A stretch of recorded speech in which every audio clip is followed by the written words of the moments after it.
The Telltale Heart by Edgar Allan Poe. True, nervous, very, very dreadfully nervous I had been and am. But why will you say that I am mad? The disease had sharpened my senses, not destroyed, not dulled them. Above all was the sense of hearing acute. I heard all things in the heaven and in the earth. I heard many things in hell.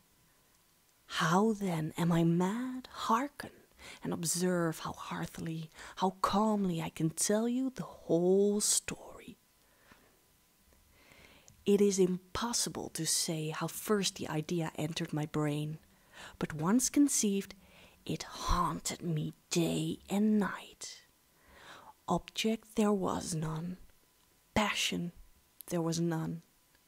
I loved the old man. He had never wronged me. He had never given me insult.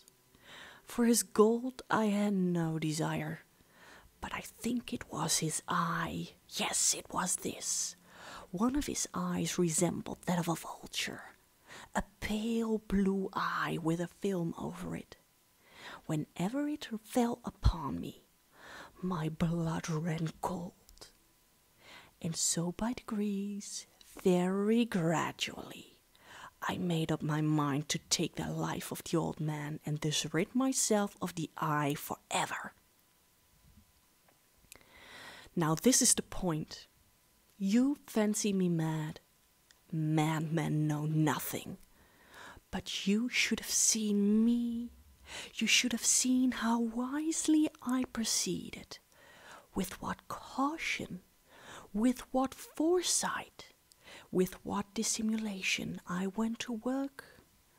I was never kinder to the old man than during the whole week before I killed him. And every night, about midnight, I turned the latch of his door and opened it, oh so gently. And then, when I had made an opening sufficient for my head, I put in a dark lantern, all closed, so that no light shone out. And then I thrust in my head. Oh, you would have laughed to see how cunningly I thrust it in.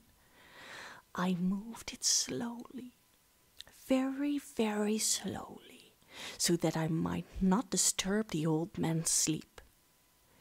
It took me an hour to place my whole head within the opening so far that I could see him as he lay upon his bed.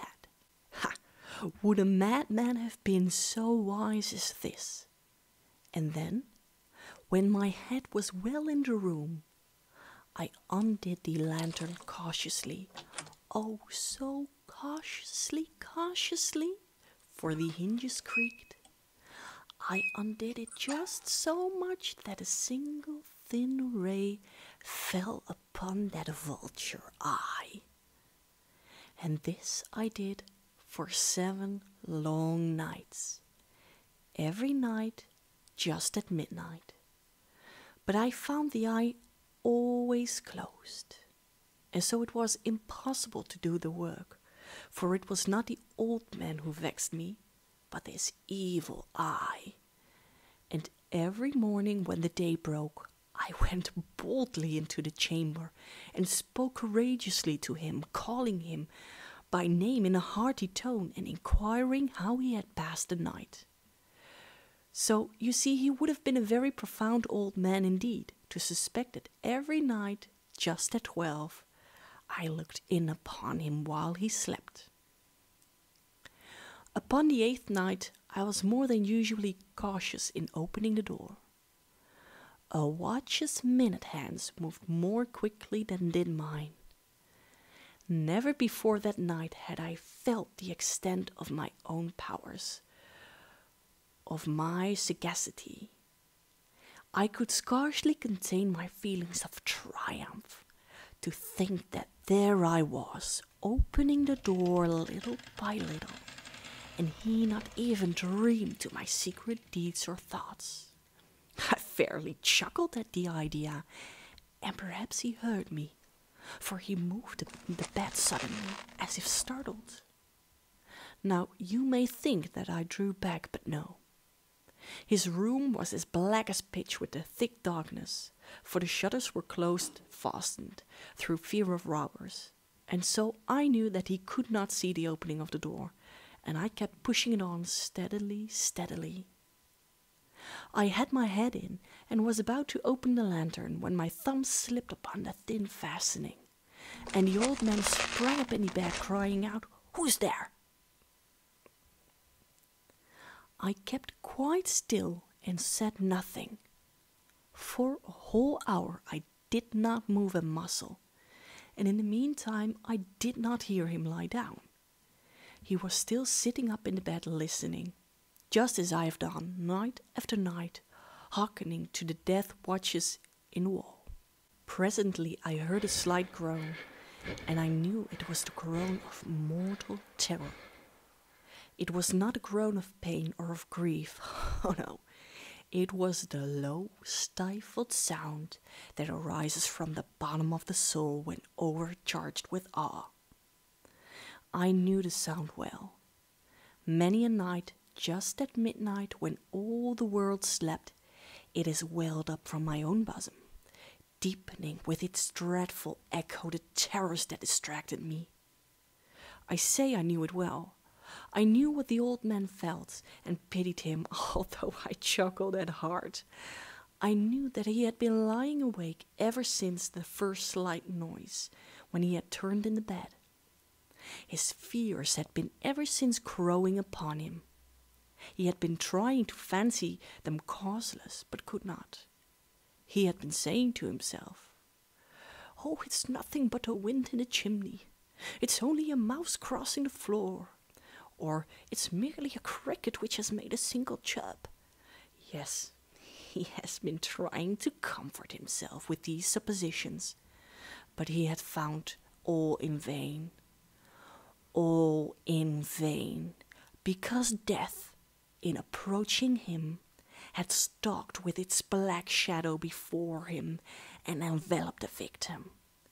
And it was the mournful influence of the unperceived shadow that caused him to feel, although he neither saw nor heard, to feel the presence of my head within the room.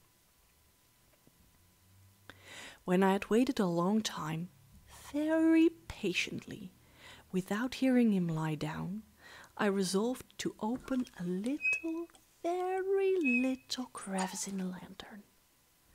So I opened it.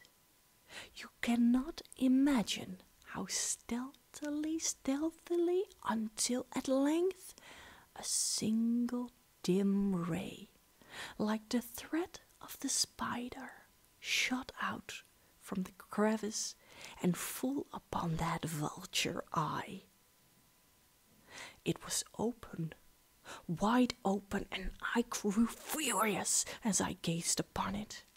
I saw it with perfect distinctness, all a dull blue with a hideous veil over it that chilled the very marrow in my bones. But I could see nothing else of the old man's face or person, for I had directed the ray as if by instinct, precisely upon that damned spot. And now have I not told you that what you mistake for madness is but over-acuteness of the senses? Now, I say, there came to my ears a low, dull, quick sound, such as a watch makes when enveloped in cotton. I knew that sound well too. It was the beating of the old man's heart. It increased my fury, as the beating of a drum stimulates the soldier into courage. But even yet, I refrained and kept still. I scarcely breathed. I held the lantern motionless. I tried how steadily I could maintain the ray upon the eye. Meantime, the hellish tattoo of the heart increased. It grew quicker and quicker and louder every instant. The old man's terror must have been extreme. It grew louder, I say, louder every moment. you mark me well? I have told you that I am nervous, so I am. And now at the dead hour of the night, amid the dreadful silence of that old house, so strange a noise as this excited me to uncontrollable terror. Yet for some minutes longer I refrained and stood still.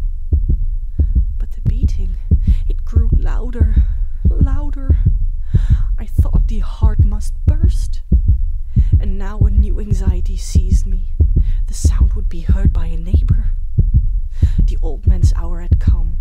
With a loud yell, I threw open the lantern and leapt into the room. He shrieked once only. In an instant, I dragged him to the floor and pulled the heavy bed over him. I then smiled gaily to find the deed so far done. But for many minutes the heart beat on with a muffled sound. This, however, did not vex me. It would not be heard through the wall. At length it ceased. The old man was dead. I removed the bed and examined the corpse. Yes, he was stone dead.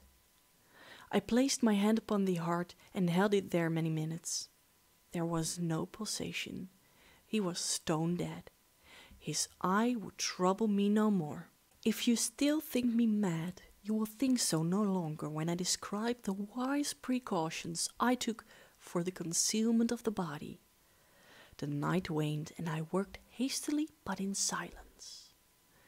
First of all, I dismembered the corpse. I cut off the head and the arms and the legs.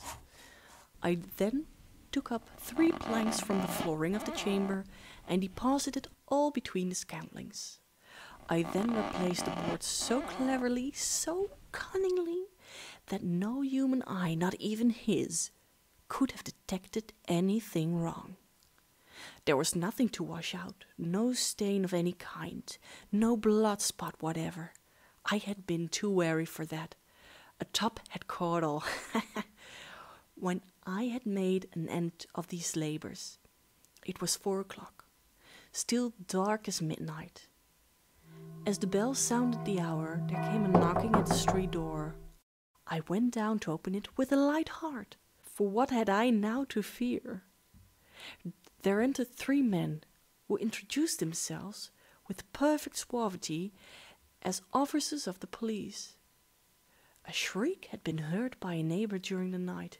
Suspicion of foul play had been aroused. Information had been lodged at the police office, and they, the officers, had been deputed to search the premises. I smiled. For what had I to fear?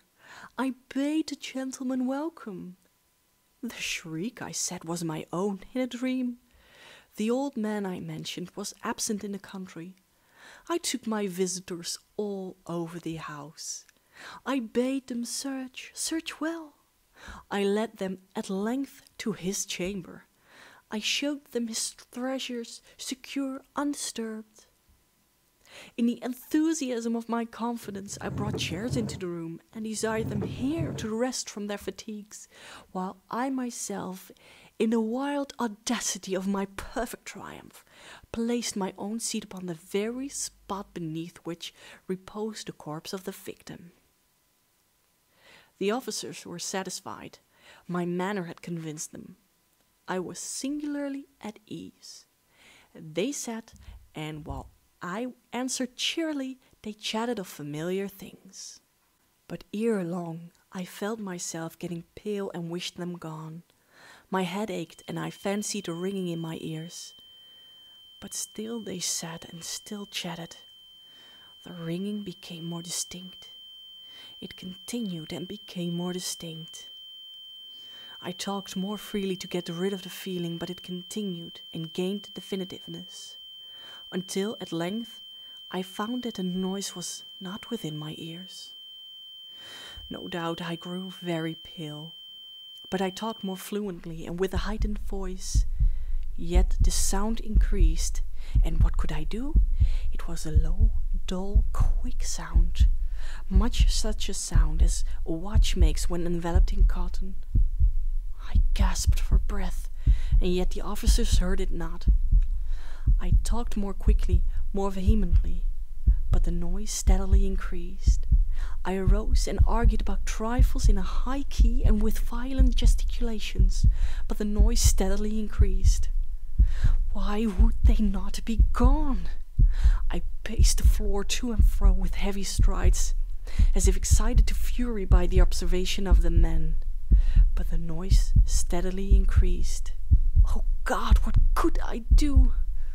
I foamed, I raved, I swore. I swung the chair upon which I had been sitting and grated it upon the boards. But the noise arose over all and continually increased. It grew louder, louder, louder, and still the men chatted pleasantly and smiled. Was it possible they heard not? Almighty God, no, no. They heard, they suspected, they knew. They were making a mockery of my horror. This I thought, and this I think. But anything was better than this agony. Anything was more tolerable than this derision. I could bear those hypocritical smiles no longer. I felt that I must scream or die. And now again, hark, louder, louder, louder, louder. Villains! I shrieked. Dissemble no more. I admit the deed. Tear up the planks. Here, here. It is the beating of his hideous heart.